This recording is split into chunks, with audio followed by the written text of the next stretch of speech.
ኢትዮጵያዊው የሰራው ጀብዱ ደቡብ አፍሪካውን እንዲገድል ታዘዘ።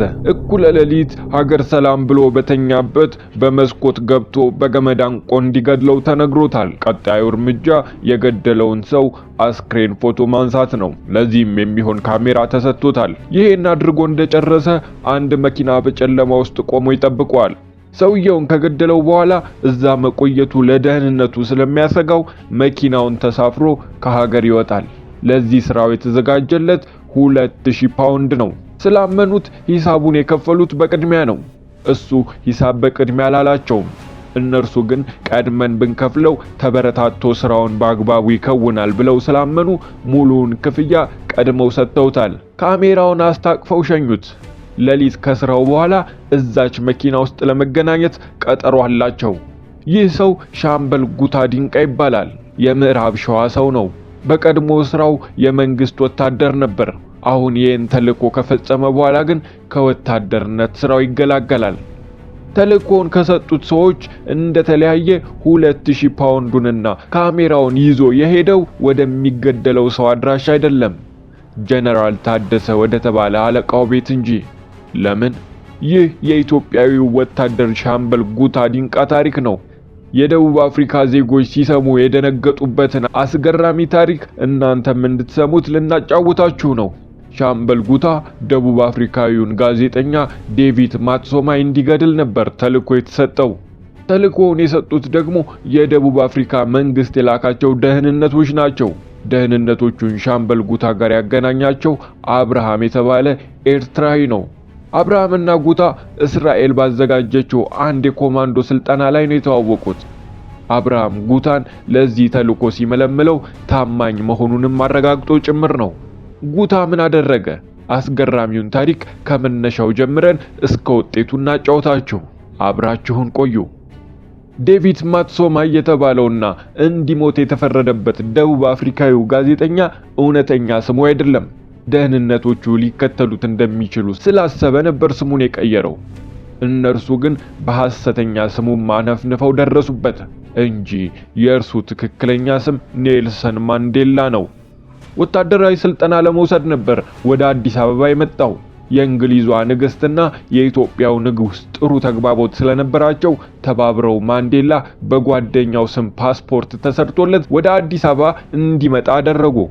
አዲስ አበባ ሲደርስ የእርሱን ጉዳይ የሚከታተሉት ከፍተኛ ጀነራል ታደሰ ብሩ ናቸው። ጀነራል ታደሰ 2 ወታደራዊ አሰልጣኞችና 2 ጠባቂዎች ለማንዴላ በሚስጥር እንዲመድቡ ታዘዙ። የሻምበል ጉታ ታሪክ የሚመጣውም እዚህ ጋር ነው። ምዕራብ ሸዋ ቶኬ ሌንጫ ጊዮርጊስ የሚባል አካባቢ ነው ተወልደው ያደጉት። እስከ 6ኛ ክፍል ድረስ ፊደል ከቆጠሩ በኋላ ለፖሊስ አባልነት ስልጠና ወደ ወሎ ክፍለ ሀገር አመሩ። ከ6 ወር የፖሊስ ስልጠና በኋላ ተመርቀው ስራ ጀመሩ። 1953 ዓመተ ምህረት ይሰሩበት ከነበረው የፖሊስ ማርሽ ባንድ ብቁ ሆነው ስላልተገኙ ለኮማንዶ ስልጠና ለ3 ወር ተላኩ። ያኔ የኮማንዶ ስልጠናውን የሚሰጡት እስራኤላውያን ነበሩ። የሻምበሉን ከእስራኤላውያን ጋር መተዋወቅ ይዘን ወደ ማንዴላ አዲስ አበባ መግባት እንመለስ። ማንዴላን በግል መኪናቸው ጭነው በድብቅ ወደ ተዘጋጀላቸው ኮልፌ ፈጥኖ ደራሽ ወደሚገኘው መኮንኖች ክበብ ያመጧቸው ጀነራል ታደሰ ብሩ ናቸው። ከዛ በፊት ግን አንድ ቀን ሻምበል ጉታ አዛዣቸው እንደሚፈልጋቸው ይነገራቸዋል። እርሳቸውም ወደ ተጠሩበት ቢሮ ሲደርሱ 100 አለቃ ፈቃዱ ወንድሙና 50 አለቃ ደበበ ሸቴ የሚባሉ ወታደሮች ቢሮ ተቀምጠው እየጠበቋቸው ነበር። እርሳቸውም በወታደራዊ ስርዓት ሰላምታ ሰጥተው የሚቀጥለውን ትዕዛዝ ሲጠብቁ ጀነራል ታደሰ መጡ። ከዚህ በኋላ ከፍተኛ ሚስጥር የሚፈልግ ኃላፊነት ይሰጣቸዋል። አንድ ትልቅ እንግዳ ወደ ሀገራችን መጥቷል። በዚህ ካምፕ ውስጥ ሚስጥራዊ ቦታ ተዘጋጅቶለታል። ስለዚህ እናንተ ይህንን ትልቅ ሰው የመጠበቅ ኃላፊነት አለባችሁ የሚል ቀጭን ትዕዛዝ አስተላለፉ። በዚህ መልክ ኮሎኔል ፍቃዱ ዋከኔ የማንዴላ አሰልጣኝ፣ 100 አለቃ ፍቃዱ ወንድሙ ረዳት አሰልጣኝ፣ ሹፌርና የማንዴላ አስተርጓሚ ሆነው ይመደባሉ። ሻምበል ጉታ ዲንቃና 50 አለቃ ደበበ ሸቴ በፈረቃ ማንዴላን እንዲጠብቁ ከጀነራል ታደሰ ብሩ ኃላፊነት ተሰጣቸው። ከዚህ በኋላ ነው እንግዳው ወደዚህ ግቢ እንዲመጡ የተደረገው። ይህ ሁሉ ጥንቃቄ የሚደረገው የደቡብ አፍሪካ መንግስት ሰውየውን ከምንም በላይ ስለሚፈልገው ነው። ምክንያቱም ማንዴላ ወደ ኢትዮጵያ ለስልጠና ከመምጣቱ በፊት ፓርቲው ANC ከሰላማዊው የፖለቲካ ትግል ባለፈ የወታደራዊ ክንፍ ማቋቋሙ ነበር። ስለዚህ በአፓርታይዱ መሪዎች ክፉኛ ይፈለጋል። ስሙን ቀይሮ ጋዜጠኛ መስሎ መኖር ያስፈለገውም ለዚህ ነበር። ነገር ግን የደቡብ አፍሪካ ሰላዮች አፍንጫ የሰውየውን ዱካ ነፍንፈው ደርሰውበታል። ስለዚህ እነርሱም በተራቸው ማንነታቸውን ለውጠው ወደ አዲስ አበባ ይገባሉ። ከዛም በማንዴላ ዙሪያ ያሉ ሰዎችን ማንነት ማጥናት ይጀምራሉ። ይሄኔ ነው ስለ ሻምበል ጉታ ያወቁት። ሻምበሉ ለ3 ወር በእስራኤል ልዩ ኃይል የኮማንዶ ስልጠና ይከታተሉ ነበር።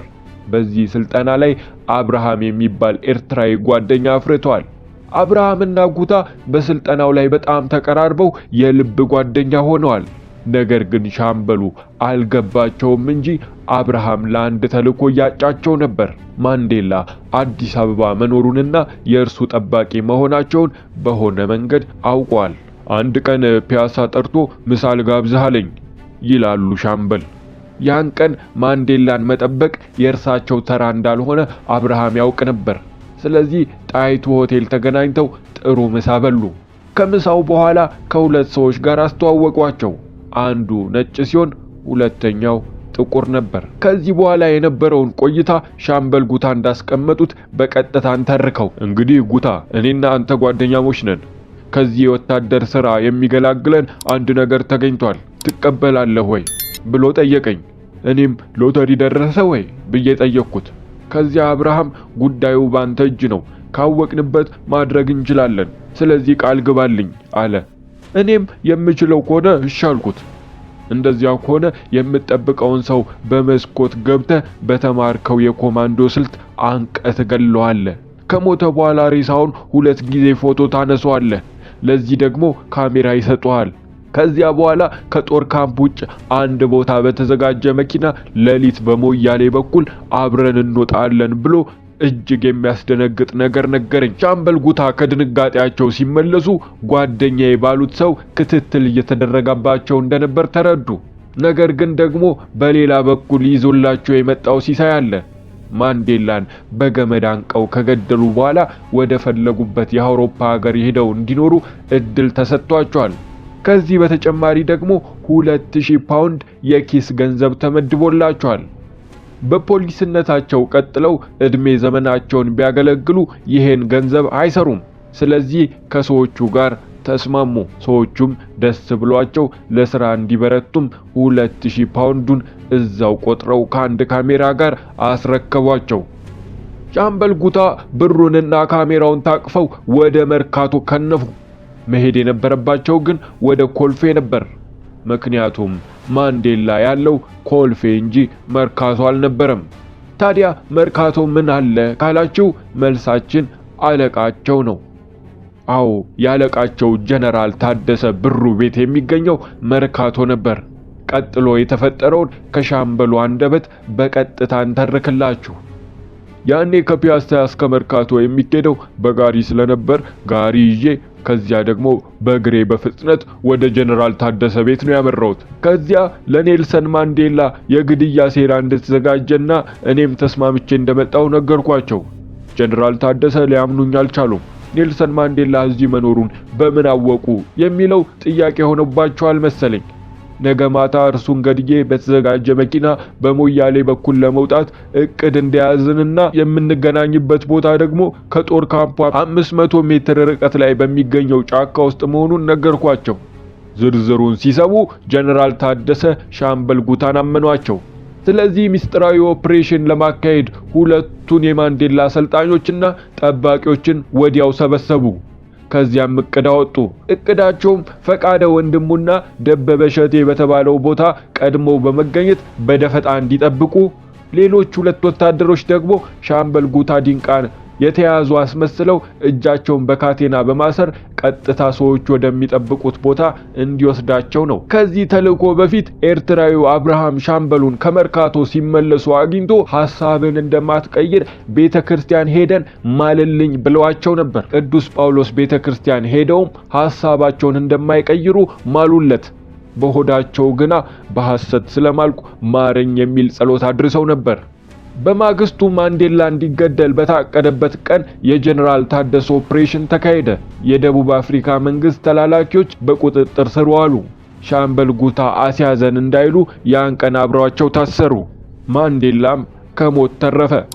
ይህ ዜና በጀነራል ታደሰ ብሩ በኩል አጼ ኃይለ ሥላሴ ዘንድ ደረሰ። ይህንን ሙከራ ያከሸፈው ጉታ ዲንቃ የተባለ ወታደር መሆኑንም ጃንሆይ ሰሙ። ይህ ሚስጥር እንዳይወጣ አጼ ኃይለ ሥላሴና ጀነራል ታደሰ ዝምታን መረጡ። ሁለቱ የውጭ ሀገር ዜጎች በ24 ሰዓት ውስጥ ከሀገር እንዲወጡ ተደረገ። አብርሃም የተባለው ወታደር ደግሞ በወታደራዊ ሕግ መሰረት ከደረጃው ወርዶ ወደ ጠረፍ ተላከ።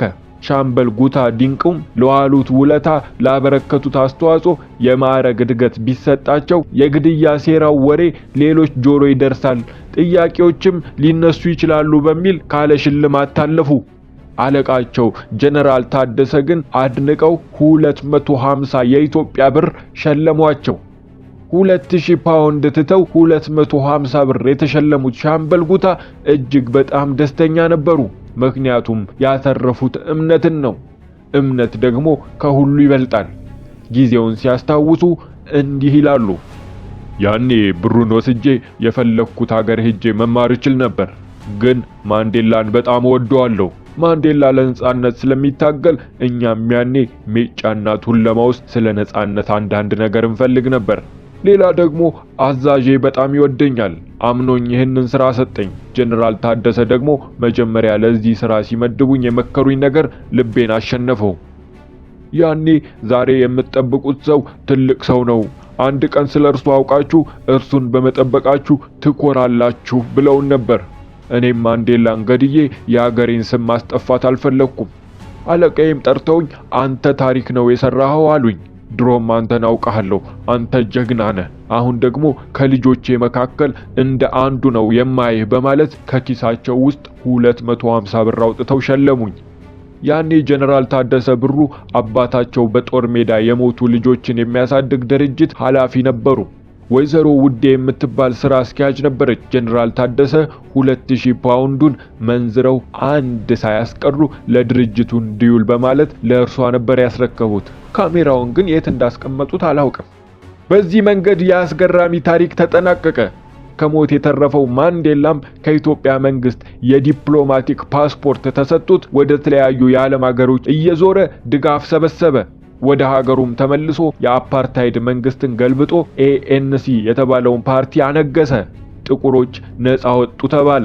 ማንዴላ ግን ይቅርታ በሚል ፖለቲካ ጨቋኝ የነበሩ ነጮችን ባሉበት የኃይል ሚዛን እንዲቆዩ አደረጋቸው። በዚህም ምክንያት ዛሬም ድረስ የደቡብ አፍሪካ ከፍተኛ ሀብት የተያዘው በነጮች እጅ ነው። ይህን ታሪክ የማያውቁ ጥቁር አፍሪካውያን ግን ዛሬ ባለውለታቸው የሆኑ ኢትዮጵያውያንን ማሳደድ ከጀመሩ ዓመታት አለፋቸው። ይህን ታሪክ ሁሉም ሊሰማው ይገባል። ፍትህ በደቡብ አፍሪካ ለሚንገላቱ ወገኖቻችን ይሁን። ይህን ቪዲዮ ላይክ እና ሼር በማድረግ ለብዙዎች አድርሱልን።